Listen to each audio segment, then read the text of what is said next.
This week on the Push Pull Legs podcast, we talk in depth about scrambled eggs. We talk about a couple of fitness events I went to and fitness industry burnout for you coaches.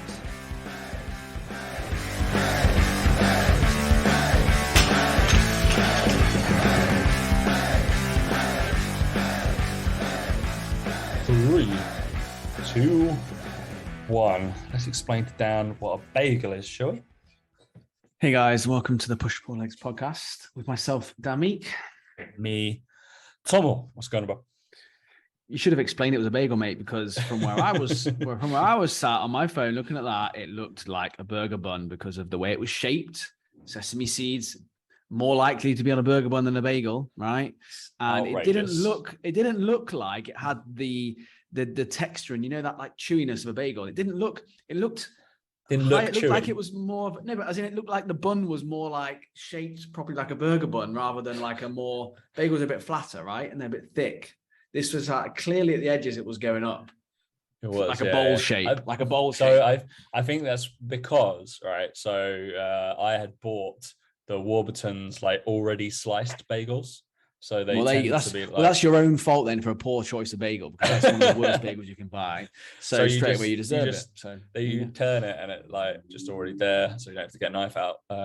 But sometimes you turn it and you break it and you're like, oh god, what's going on? And I fancied a real bagel and not a thin for once. It does every now and again you get sick of thins, don't you? You're like, all right, I want a big. There's just not enough bread to them. Yeah, there's just not enough to them. Like, I think if you're dieting and you have to have it, and great, but like no one's choosing that for choice, are they? Over an all one. Like if you had a free choice, no one. That's the thing. So if anybody has zero context of what we're talking about, but on now, Dan, obviously, I feel like you did this previously. There was a point of we talked about eggs and egg preparation, and then Dan started he posts his eggs all the fucking time. Get it, Dan? You have eggs. And mate, people loving it. People loving your eggs. People are, they're posting me, they're tagging me. They can't get it right. None of them can. Do you know what I mean? It's not hard either. I don't understand. It was annoying. I'm not joking. I have people begging me for the recipe. Like, how do you do this? How do you do it? I'm like, fuck it. I was quite annoyed with my effort today because I was like, should I even bother? But I was like, I want to get involved. Fuck it. I'll stroke Dan's ego slightly. And then and I was like, because blow my own trumpet, I can normally cook decent eggs and it'll be absolutely fine. I think Dan knows that, but I was like, the eggs that I had weren't the greatest egg. They were like M&S like eggs, so they're not hard like bad eggs, but you need some like proper big yolk ones to make them how you have made them, right? You're going the ones over here. Do you know like the ones over here are just like the normal eggs. The normal eggs over here are really good. Like they're really golden yolks. Really big and that's just like the general supermarket. Whatever I know you can get like big yolk ones. Those are the ones you want to scramble eggs with. And then the ones that we used to get in the UK were Clarence Court. They're incredible. That's the ones. The Clarence Court ones. Brown ones. They're a bit spenny. More expensive. They're like £3 a 6, like something like that. Yeah, it's 50p an egg. Don't think they were that much when I bought them, but mate, inflation. It might be now. Yeah, I was about to say it might be now. But like they're definitely. It used to be. I think we used to buy 10 of those for £3, Tom. I think I used to buy it with. It's when definitely more than that now. I swear. Definitely had it on Ocado. Don't worry about that. It was 10. It was £3 for 10. Which was still a lot because you can get at the time it was half the price for 12 normal, free range ones, but worth it for those golden yolks, Those golden yolks, because I think we can vaguely say that. I think there is a lack of ability to do scrambled egg quite most of the time. And is it me, or is it literally just don't have it too hot and keep the fucking egg moving? So I'll tell you the real secret, right? And I think this is one thing that I see people. There's something about it because I've tried it a few different ways now. I think the key ingredient is butter. You have to have butter in the mixture. Don't put milk, don't put anything else, just a knob of butter, pretty decent sized knob of butter in with the eggs as you scramble them up on the pan. But the biggest problem that people have with eggs, right, and they don't know this, is that eggs cook when you take them off the heat. Eggs cook at a very, very low temperature. So it's not even necessarily about the temperature you have the pan or how much you heat it. I've tried it both ways. It's the eye to be able to look at the eggs and go, right, they're about 30 seconds away from being ready. Yeah. So you take them off, you keep stirring it, and it's when then because the heat's still in the pan and it's still cooking it. Which what most people do is they wait till it's at the consistency they want it to be. They then take it off the heat, they give it a stir, and they're overcooked at that point. And then they're hotter, and then they go onto the toast and they still cook on the toast. So the trick is actually, I'm giving away my secrets here. I can't believe it. But like you said, it's to keep them moving. You don't want to create an omelet. You want to keep it moving. Yeah. You want to make sure that happens. And then as it's moving, you kind of get right with the consistency. And again, it's when you think they're 30 seconds underdone, take it off the heat, keep stirring it, keep moving it. It'll be bang on. I'm telling you now. That's the thing. So that's what happened that's what happened today, because my bagel, the setting on the toaster was a little bit lower than normal, and I had to go back and retoast a bit of my bagel whilst the eggs were done. And I was like, shit. Right. Here we go. So the next toasted pre, right? Yeah, 100%. That's another key thing is the toast and the Marmite is done before the eggs even go on the heat. Like you can't break focus from the eggs. You can't. They're really quick. They heat up really quick. It happens really, really quickly with them, and they turn that quick from gloop to they're cooked. Yeah, like it. You have to have that done. You can't be messing around with a coffee as well. I quite like cooking like eggs on low, but like because I don't know whether you've watched this, but Gordon Ramsay had a show. What was his thing? It was Future Food Stars. He had on the BBC. Basically, he launched his own apprentice. Exactly the same concept as The Apprentice, but they're all kind of food entrepreneurs. I think you'd probably actually quite like it. But one of the episodes, they're all idiots, by the way, but one of the episodes was in the Savoy. Obviously, Ramsay has the restaurant in Savoy, and they were cooking eggs in there. And literally, their scrambled eggs take 1 minute because the pan is just super hot, bosh, boom, done. And he's like, it's a 1 minute egg. He's just like, then that needs to be plated within basically 3 minutes. He was like, from order to service should be 12 minutes. Like for their eggs and stuff. It's just like, it should be, all their breakfasts should be out within 12 minutes or something like that. They were like, book. So that's how quick they are. But yeah, that puts into perspective. I usually cook my eggs quite low and slow, just because I don't want to fuck them up, basically. Because the peaking point is more gradual, so I can be like, oh, boom, done, okay. Yeah, for sure. Crazy. And obviously, there's less chance then the pan getting really hot, whereas if you put it on a really high heat, the pan's hotter and all that sort of stuff. Interesting. Do you use like a frying pan or a saucepan? Frying pan. Yeah. So you use a frying pan. I use a saucepan. You can use either. I don't think it makes a difference. Yeah, but I think it's No, my buddy was like, "Oh, not using a frying pan. Controversial." It's like, what? It's easier. Doesn't go anywhere. Yeah. I'm like, it's got a nice lid. I'm a bit basic with my probably dexterity apparently. So I'm just like, clearly, mate. Yeah, just like a child doesn't go everywhere. But yeah, that's just how I do it anyway, and it seems to work perfectly every time, doesn't it? Judging my Instagram, so I think we're all good with that. But yeah, that's the secret. That is the secret. But yeah, most people, they overcook them. That's the thing. They overcook them, and that's why you've now learned why they're overcooked. But I have to say, I had someone send me something today, and it's changing my eggs tomorrow. I'm gonna tag him, but it wasn't never had it. Former chef, was it? No, it wasn't the former chef. No, the weirdest brag ever. yeah. Is that someone sent me theirs and they had their eggs on toast with hot sauce, sriracha sauce on it. Ooh. And I do like sriracha sauce, so I'm like, is that how you say it? Sriracha? I think so. Sriracha or sriracha, I believe. I think I'm going to try that tomorrow. I fancy a little change, but it's still going to be eggs, still going to be good. But I think that on the toast, I wouldn't put it on the eggs. I think I'd put it on the toast. I think it would go under the eggs. I think it would be best. Because you get a more even spread then of the toast to sauce to egg ratio. Whereas if you put it all on top of the egg, you might get some bits that got more on than others. Whereas I might like the surprise of like the little drops. No. Maybe you go one with drops on it and then one spreaded and see what it is. Are you a scientist? I'm not gonna. Why would you? I'm not gonna spread it. I think I'll just maybe spread it. I don't know. We'll find out tomorrow morning when I feel like this. If you spread it, it's gonna get lost in the butter. I'm not gonna have it tomorrow, am I? Because I'm playing golf, so I'm not gonna have that tomorrow. It'll be Thursday when I have it. Wonderful. We'll all look forward to that little taste test. All right, what's been going on with you apart from eggs? Not a lot, mate. Just trying to improve my golf game. My putting is dreadful. Absolutely dreadful. Like I'm not blowing my own trumpet, but my stats and all the other things are I've been told by someone else, scratch golf level, except my putting is bringing me right down. My greens in regulation was up at 60%, scratch golf level. Fairways in regulation, 70%, scratch golf level. You can't take the advice of Sook.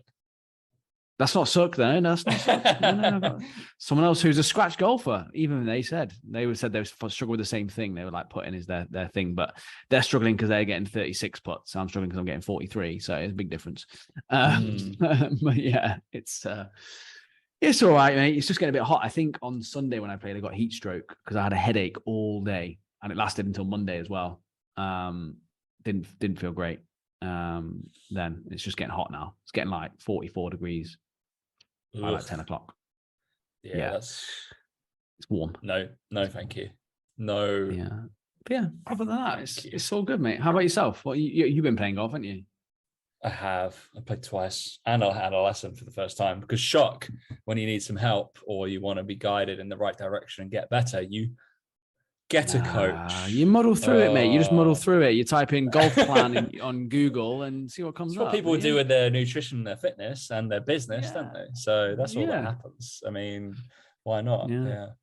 It's funny. It's funny. I find with people like us, when they don't know something, you just pay someone and go, right, tell me, what do I do? What do I do? Because you've just done it for that long. You just go, well, I know this is going to help me. Like, just pay. I'll pay someone. I played golf for a long time, and that's actually the first time I've gone and had a proper fucking coaching session by someone. So it's good. I'm going to see him I think we're just going to do like every 3 weeks ish. I think just have like catch up sessions. I'm at the stage of, and because I think it's like, also I'm blowing my trumpet. I'm quite body aware, so I can work out things as well. On what I'm doing. I think that helped. I think that helped me when I had my lessons, that in between he said, "Oh, you're making progress quite quickly." And I was like, "Yeah, because when you say do this, do that, I know what to do. Like, I know how my body feels. I know how to I think for us it helps.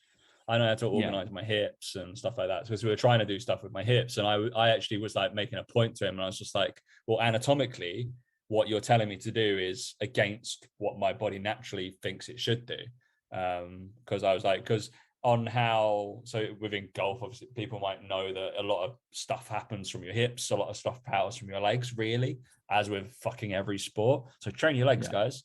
That's why I do all that power fucking strength stuff with most people through their legs. But there's like the hips shouldn't be traveling towards the ball, whereas in what he wants me to do is like, he doesn't want my hips to travel. I think my hips should travel towards the ball because that's where they generate power from. Because I'd be like, no, if I were to change direction or like sprint off to the left suddenly after facing forwards, my hips are going to turn, I'm going to duck and go, and then I'm going to drive off. Probably I'm going to snap my my left hip, like snap my hamstring back to create some torque, and then I'm going to push off my right. Either you do it's within speed training, it's called you've got small instep or big overstep. It's an American against a British thing. If people go research that, I'm usually a small instep guy because that's what naturally happens. But yeah, it was quite odd, and I had to think about. I'm like, all right, I've got to think about let my hips hang back instead of them going forwards. And I tried to explain it to him. I think he was quite enjoying the conversation because I don't think I'm guessing not a lot of the guys that are going in there are talking about certain things with their body. And I'm like, this should happen, blah, blah, blah, this. So, yeah. Obviously, it was just like, so we can trade kind of expertise, right? And then you'll be able to take me for a session. I was like, probably, yeah. Annoyingly, he is as expensive as me. And I was like, for fuck's sake, we actually can. I think it's more down to the golf facility I've gone to because it's in central London, and obviously good coaches go to decent facilities. It is the kind of version of a golf facility of Third Space. It's like all high tech and everything, and looks really nice, and got all the fucking gadgets. And I was just like, I guess so. I was like, yeah, there is a reason why I'd like to train in a nice gym, so I'd like to do this in a nice place. But yeah, it was good golfing, and I guess I can talk about the fitness based things that I did over the week as well. I went to not one, but 2 events. The first one I went to, I spoke at, called Elevate. I believe it's because it wanted to elevate the fitness industry. Catchy. It used to be called Daniel. I'm pretty sure you probably have gone, or we might have gone together at some point. Was it called like Elite Sport Performance Expo or something like that? I No feel idea. like you would have. I feel like it was definitely going when you were in London. Like it was definitely a thing because I remember going. I don't know if I went with you or maybe I went with like a couple of the boys at third space. I went a couple of times because it's like there's some dinosaurs there of the fitness industry, but there's also a lot of like physios, a lot of equipment specialists, a lot of like medical doctors and stuff like that. But it's all round health and fitness, not just like, I don't know, body power, where it's just like bodybuilding and all that. This is like all round of fitness, which is quite cool. So yeah, lots of people doing. There was like education, like expo kind of thing. People showing what they do, products, and yeah, I don't know, all that kind of thing. It was all right. It was actually all right. It didn't get. I don't think it got well publicized because it wasn't crazy busy, but tickets were free. So I was like, why haven't people made the effort? Or also the Elizabeth line, straight there now. Like people ain't got excuse. So lots of free education, that kind of thing. So it was cool. Got talking to a company called Gymwear, who asked me multiple questions after my panel, which was cool. Shockingly, they were asking about VBT because we were talking about it a little bit my talk was around applying speed and power for the general population, and apparently I seem to be one of the only coaches applying like VBT to the general population, which might be, if anybody decides to do my combine shit, I've left an option for iOS people, shockingly, that they'll be able to learn how to do it. That'd be good. But yeah, lovely. But they were talking about, so Gymwear, they've got like I can't remember what this machine is now, but like a little cable thing. I think maybe you like might have used one of them at some point, or we might have used one in football, but they've been around for like 6-7 years. You try a little cable to the barbell and it like accelerometer kind of thing, kind of standard. It's got like all the gizmos in front of it. So it's interesting though. It was quite cool. We're talking to them. They were quite interested because they're applying it to like athletes and sports and stuff like that. They haven't tried to hit the general public very well. And shockingly, my first thing was like, all right, well, from my perspective and what I said, I was like, my thing was like, it's got to be like Strava. How Strava have smashed it on like shareability and like the GPS data and all that kind of shit. I was like, why haven't you guys done that yet? They're like, oh, it's not shareable. I was like, fitness community, they want to shout about what they want to do. They shout about all the good stuff they're doing. So why isn't it shareable? I was like, I'm using this app-based one because guess what? I can go video, click, save, share. Beautiful. It's like, all right, that needs to happen. So interesting. Make your content shareable. People might actually share it. Apart from Instagram posts, but yeah, it's fun. So it's good. It's good. It was a nice little event. There was lots of speakers. Luke was obviously speaking. Old Silverman, of course. We had a stage at third space, so it was cool. And there was plenty of the classic. It was a lot of the people from the UK PTs group, which is it's questionable. That's why I said dinosaurs of the industry were there. So yeah, they've been around for a long time, seem to be doing the same thing. But as long as they're happy. Yeah. And then I went to My Protein Labs, Daniel. So I was there as a kind of just coach's corner kind of thing. If anybody needed help with squats and deadlifts and shit, I could help them. But it was interesting because I was there as a My Protein, I don't know, influencer staff person. And sharing the green room with the Stoltman brothers and like Eddie Hall. Quite an experience. They're big boys, aren't they? Fuck me. I'd imagine so, yeah. The Stoltman brothers, the two Scottish lads, like current world's strongest man, lovely, such lovely people, so nice, just like really down to earth, just kind of sitting there, fucking eating their Subway, in a tiny seat, just like giggling. Really lovely people. It's quite funny. But yeah, they're fucking massive. Yeah, it was quite cool. It was an interesting event. It was well done by My Protein, but I realized how old I am. Because I guess the demographic of My Protein, how old do you think they are? When did you last buy My Protein products, Daniel? Yeah, a long time ago. Yeah, so when must you be like, were it's the same. It's the Gymshark crowd, isn't it? It's the same thing. Yeah, it's like getting into it. It's like 17 to 20-year-olds, I think, is probably the big demographic for males. And obviously there was these micro influencers that were there that obviously like big on TikTok or big on certain things. And I had no idea who these humans were. They were loving life though. There were a lot of energy, those young people.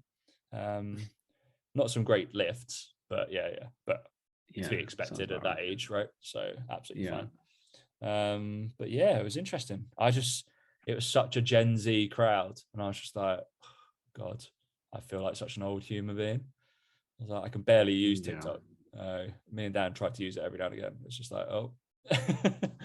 I get so confused by it. I'm not gonna lie.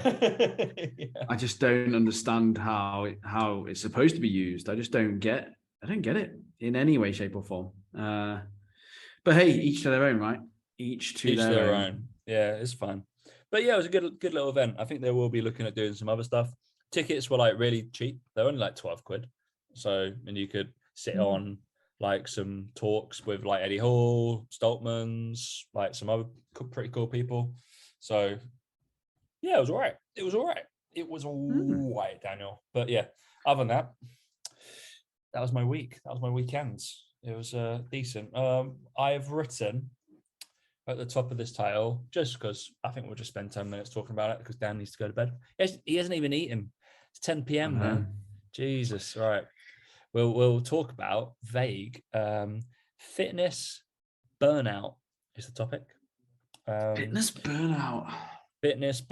And I guess through Dan's handle of being the anti-fitness guys is essentially what this can be talking about in terms of surrounding yourself in the world of fitness and how I guess we can give how to combat it slightly and our experience of kind of just burnout within our particular industry, I guess, because we've both been through stages of that. Like we're both in our 30s now, some a little bit further into their 30s than others, but yeah. I think we actually had a question about this in our one-to-one coaching group this week from another coach who asked about the same thing. There's a few things about this I think is important to talk through. One is it's very real. It does happen to everyone at some point, I think, because it's your own business, you're self-employed. I think naturally anyone who's entrepreneurial and has the entrepreneurial spirit will always be thinking about their work to a certain degree. Like, I think it's hard to switch off. I think when you're that way inclined. But I think the problem with fitness is that because we get into it, because we enjoy it, that's kind of where the passion starts from, is that we enjoy it. So we start off enjoying it. So we recognize burnout a bit better because we're like, well, I used to enjoy this. Now I don't. Like, what's that all about? Whereas I don't know many sort of like accountants that were like, oh, I used to love being an accountant and now I hate it. I'm getting burnout. You know, it's not like kind of if anybody was playing Dan Job Bingo, then they need to see off their drink. Whenever Dan does a boring job, he goes straight for the accountant. Because always the accountant, mate. No one wants to grow up to be like an accountant. No one wants to grow up to be an accountant. I always pick on accountants. He's like the Gary Neville of footballers. That is an accountant. Well, because I imagine some people do grow up wanting to be like a lawyer, maybe, you know, or a doctor or something like that. Yeah. But anyway, I don't think anyone wants to be an accountant. That's why I always pick on it, because it's quite a high up job, but one that I can't imagine people really want to be. But anyway, I could have said barista, you know, for all I know, whatever. But it's one of those things where I think that because we do it because we enjoy it, is that we start off that way and then it gradually becomes your job, and then all of a sudden you lose the sort of the buzz for it, and then you still train yourself and you realize that you're not enjoying training even though it's your job, which you're fine to not enjoy that as much, but then you start training yourself outside of your job and it still feels like work and you still don't enjoy it. But then also the other factor about fitness that I think is difficult is that everyone has an opinion on it. So you go to a party, everyone's like, oh, so you fitness, diet, great, let's talk about that. And like, for fuck's sake, like, go away. Whereas again, an accountant doesn't really get asked much about like numbers and shit at a party. They go, okay, that's great, you sound boring, cool, and then they move on. Right? I'm joking. Kind of. But it's one of those things where like you then get asked about it and it gets talked about and everyone's got an opinion. And again, and then it's also in the media and people have an opinion in the media. And I think there's also this element to it where, again, social media based, a lot of it, again, I can't imagine that people I can't imagine many other accountants follow other accountants like, oh, I can't wait to see what they posted, or they get, frustrated with what they posted, or they get annoyed with what they posted, it's like, don't do it. Whereas in fitness, you kind of get triggered by other things in fitness, or other people share stuff with you because it's in fitness. What's your opinion on this? What's your opinion on that? Or you start a podcast and then you start talking about fitness again a bit more. And, it's one of those things where it can become a bit all consuming. You can't really get away from it from that point, which is why I think it's a lot harder. And I think also think that if I was to say to someone, oh, I'm burned out, or I'm an online coach, I'm feeling burnt out, I'm stressed, people don't take it as seriously because, oh, you get to work from home all day, it must be easy, or you don't really do much, like, you haven't got stress, what are you on about? And not that it's laughed off, because I don't think, but I think people aren't comfortable bringing it up because it's kind of deemed as like, well, what have you got to be stressed about? You just coach people, you just train people, even PTs. What have you got to be stressed about? You get to work out with people in the gym all day. That's not hard. Do you know? It's that kind of, it's looked down on a little bit. Like, it's not hard. Like, what are we on about? And again, because people don't know, right? People just don't know what it feels like. So I think they're the reasons that it's quite tough, and why prone to feeling burnt out with it. I think, because it's just, it's almost completely immersive. And you just like your social, like everything on the social media becomes we're not viewing social media as a lot of people view social media, right? Because it's normally a business thing for us. And we're like, oh, okay. Because I've had that from clients before. They're like, oh, but you only have yours for a business. I'm like, yeah, essentially. That's I wouldn't be on it. I wouldn't be on it. I probably wouldn't choose to be on it either. I'd probably just like flick through stuff and that's about it. But it would just be like our feeds would be the same. It'd be like golfing things and that's about it. So it's quite sad. And then you're right. I think everybody can appreciate you're at a party or you're a family event or whatever, and they'll ask for your advice. You'll give it, and then they'll be like, oh, I'm not doing that. I'm like, cool, all right, so it's fine. That's why friends and family doesn't happen. The continual free program, or oh, can I have a workout, or that kind of shit. And it's just like, no. Then you're like, this is my price. I'll be like, oh yeah, I'm like £100 an hour. Do you want to pay me for the hour? Then I'll write you up a plan. Cool. Yeah. What? You must have one just knocking around. Like you can send me for free. Yeah, but also me sending it to you for free takes my time. So I can't be asked. And also means and also if I send it to you for free, that means you won't do it. So it also means that we won't do it. Correct. And how about the fucking hours of fucking sessions for me to write that plan properly and make sure it's a fucking credible and works?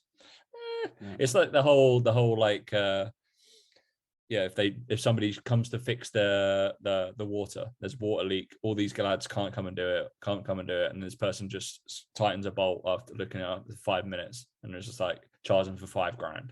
It's like they're like, oh, but you only did 5 minutes work. It's like, yeah, but I knew which one to do, so therefore that's what it is. So you pay for my expertise. Unfortunately, that takes into account. But yeah, the fitness burnout, I guess it's just immersive. I feel that's why people. It's hard and also as well. I think it's immersive, but also people don't view it like it should be stressful.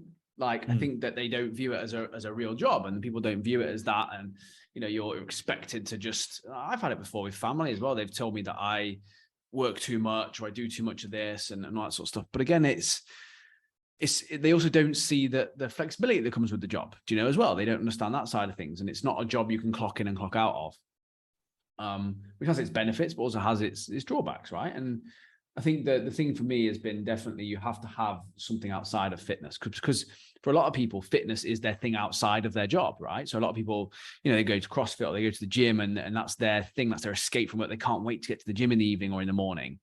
Much like I'm looking forward to getting up. Well, I'm getting up early to play golf. I'm looking forward to it, right? And it's the same people with the gym. They want to go and they feel good for going. So for most people in fitness, that's not the case anymore. It used to be, but it's not anymore. It's not. It doesn't. I do it because I have to do it because I know that it's good for me, and I want it to transfer over to my sport and all those sorts of things that I play. But I do it for the health reasons, the aesthetical reasons. Like I'm not just saying it as it is. That's what part of the reason I do it, and then the performance stuff. But I don't love it. I don't love going to the gym in any way, shape, or form. And I think that's where you have to have that other thing outside of it. I think as you get older and you spend more time in fitness, you realize you need that extra thing, whether it's football, whether it's cricket, golf, whether it's another sport, whether it's a different hobby entirely. I think you do need chess for all I care and whatever you want to play. But I think I play it's chess. That thing. It's fine. You would. It's one of those things where I think you need to have that, and you need to dedicate a lot of time to it because you need that time away.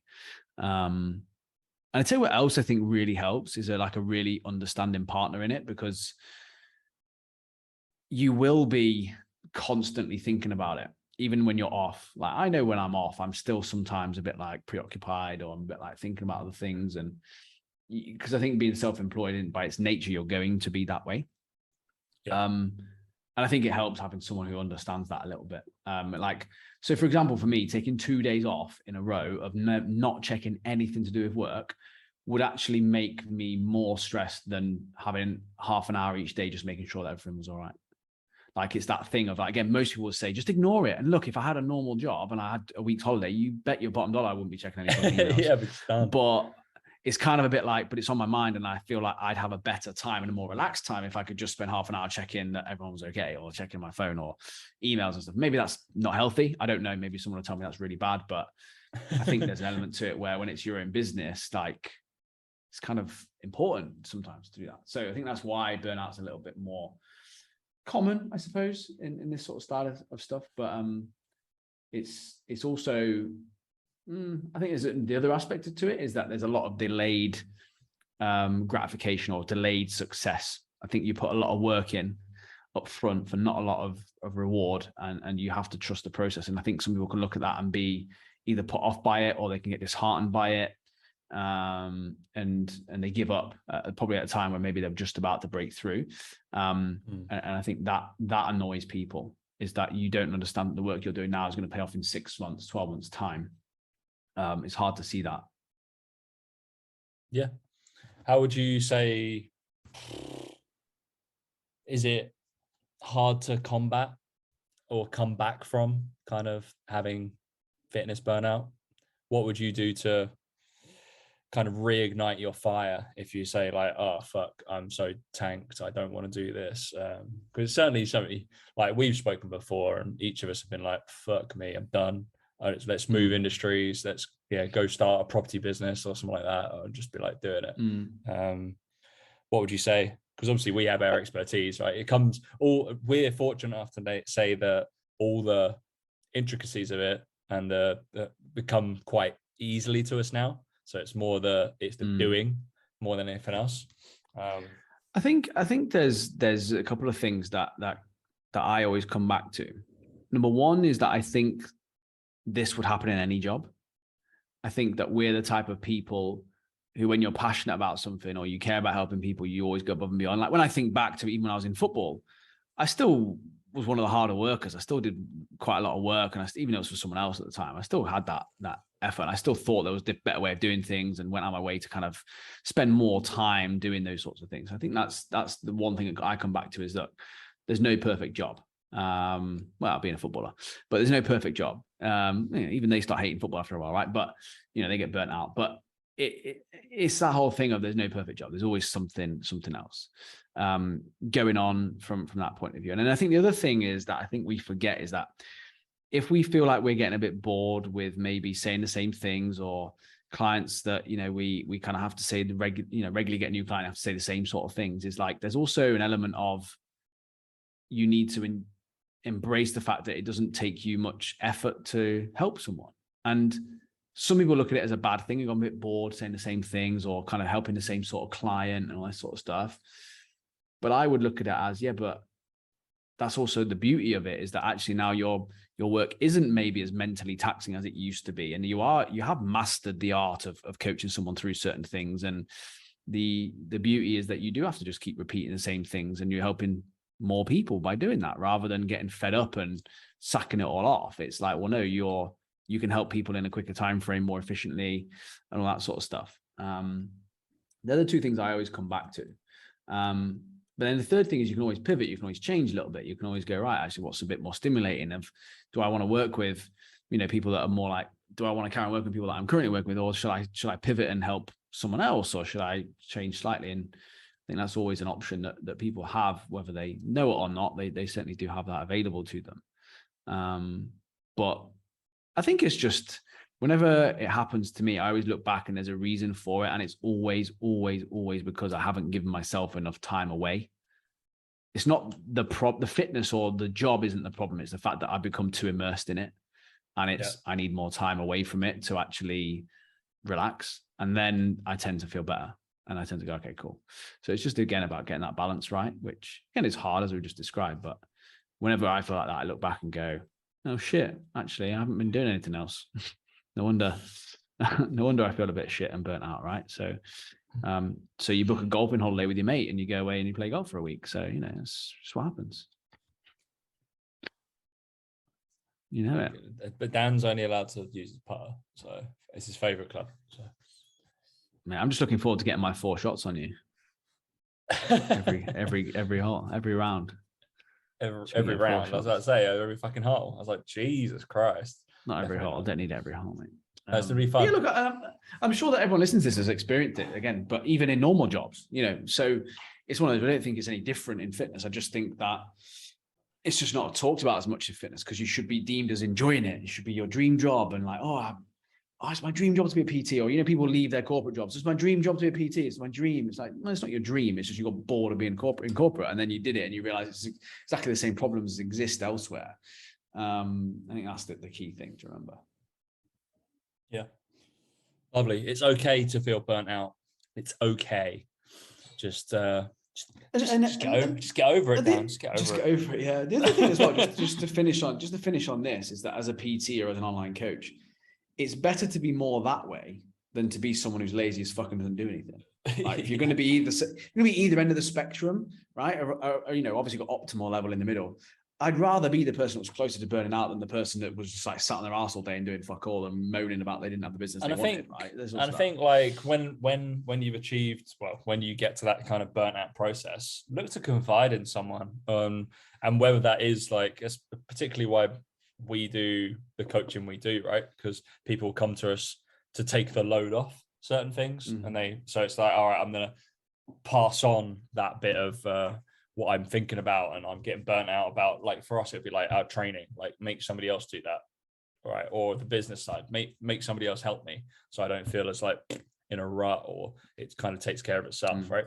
So like with the golf, for example, we both realize, I want to get better, blah blah blah. All right, we're going to pay someone to take that away from us, and they then give us some answers, and that's absolutely fine. And obviously, me and Dan are always available to talk to about that.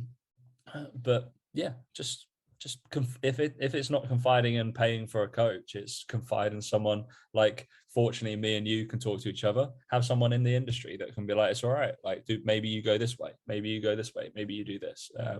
Take this away. Does this really matter? That kind of shit. So exactly, and having those exactly people that. are invaluable. Invaluable.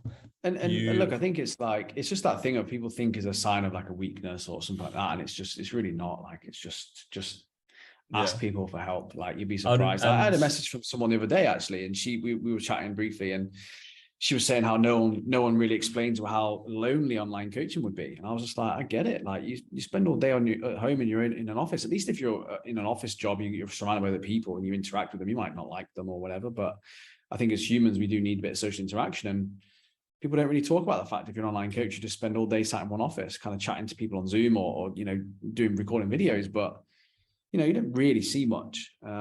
So there's elements to it where it's, again, online compared to in-person PT isn't all it's cracked up to be. There's still times where I wish I could do a couple of sessions and see some people have a bit of a crack and have some fun, but it is what it is. I made my bed, so I lie in it. But I think it is overplayed a little bit that most people just sit in their office and got a desk job effectively. So, mate, all we're doing is just walk around your office, just on the phone. You just cookie cutter, off it goes. See you later. Send. Beautiful. Just pretend I'm working. Just pretend I'm working. It's easier that way. Busy work. That's what you do. Busy work. Yeah. All right. Any other business, Daniel? Not for me. No. All right. We all eagerly anticipate and are looking forward to your sriracha eggs on Thursday. We'll see. I've got sriracha. I have eggs. Maybe I'll do the same thing. Try it. I'm going to try it. On a sesame bagel. Actually, I did get grief. Sesame bagel. I did get grief off quite a few people about why I'd chosen a sesame bagel. I was just like, for fuck's sake. Well, that's a pretty decent choice. I'm not fussed about that. Then I was just like, well, plain is plain. It's not too bad, but like I couldn't have it on cinnamon raisin. That's madness. Like onion bagel, nobody's doing that, are they? So I don't know. Onion bagel's decent, mate. I do like onion bagel. So I was like, I prefer an everything bagel, but they don't exist in England, and they're not in the Tesco next to me. And then Alex was like, he was like, red onion and chive goes with everything. The master bagel, red onion and chive. I told him to send some to me. Well, I don't think it goes with peanut butter and jam, does it? So he made it for himself there. Yeah, a few people were just like, why have you gone for sesame bagel? Like, all right, Jesus. I didn't realize a sesame seed bagel was such a antagonistic bagel choice. I didn't. Right. I know. Yeah. That's right. Jesus. Packed out. All right. Thanks for listening, guys. Catch you next week. See you later.